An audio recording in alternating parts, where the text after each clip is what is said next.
45 days na lang bago ang eleksyon 2025, umarangkada na ngayong araw ang kampanya para sa mga lokal na posisyon.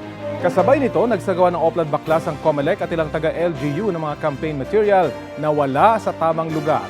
Ang mainit na balita hatid ni James Agustin at Jomar Apresto. Sinimulan na ngayong araw ng Commission on Election ang Grand Oplan Baklas para sa mga poster ng mga lokal na kandidato na nakakabit sa mga ipinagbabawal na lugar. Kasunod ito ng pagsisimula ng local campaign period. Kasama ni COMELEC Chairman George Garcia, si MMDA Chairman Romando Artes na nagbaklas ng mga poster sa bahagi ng Pretil Market sa Tondo, Maynila.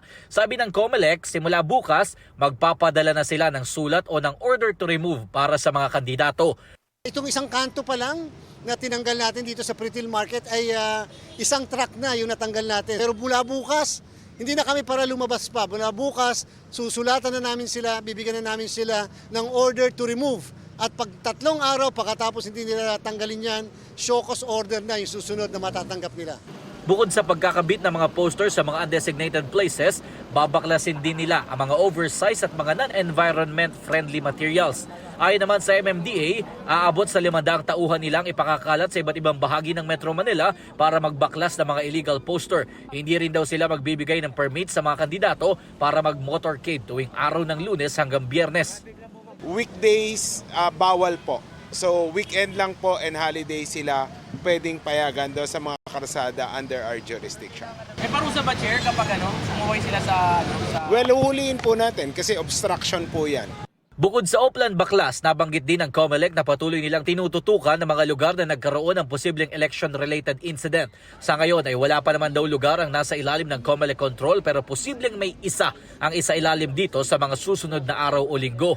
Nagmo-monitor ang COMELEC at nag-deploy na rin tayo ng mga dagdag na tropa ng PNP at AFP sa mga lugar na kritikal na sa palagay namin anytime maaari magkaroon ng kaguluhan. Again, ang ating pakiusap sa buong pamunuan ng Philippine National Police na mabuwag ang lahat ng private armed groups sa ating bansa. Ang lahat ng firearms, lalo na ang loose firearms ay makumpiska. Bungad pa lang ng Kalayaan Avenue sa Quezon City, pinagtatanggal na ng COMELEC at mga tauhan ng Department of Public Order and Safety o DPOS ang mga campaign posters na nakadikit sa pader. May mga mali ang sukat at wala rin sa common poster area. Ilang metro ang layo, marami ring posters na nakalagay naman sa steel fence. Sunod-sunod din tinanggal ang mga tarpaulin na nakadikit sa mga pader. Sa Viluna Avenue corner Mabilis Street, tad-tad ng campaign posters ang isang yerong bakod ng bakanteng lote. Ganyan din ang sitwasyon sa mga kanto na Mapang-Akit Street at Matatag Street. Nakadikit ang mga tarpaulin ng mga kandidato kahit sa pinagbabawal na lugar. Sa E. Rodriguez Avenue, marami ring natanggal ng mga campaign posters na nakadikit sa pader. Isinakay ang mga binaklas na campaign posters sa dump truck. Compared dun sa unang Oplan Baklas, most likely ngayon wala na yung mga nasa street light, sa Meralco signpost and sa traffic light kasi meron kaming local ordinance na bawal doon magkabit. So ngayon napansin namin parang wala na. Mostly nasa mga walls na mga abandoned na walls, abandoned places. James Agustin, Jomar Apresto nagbabalita para sa GMA Integrated News.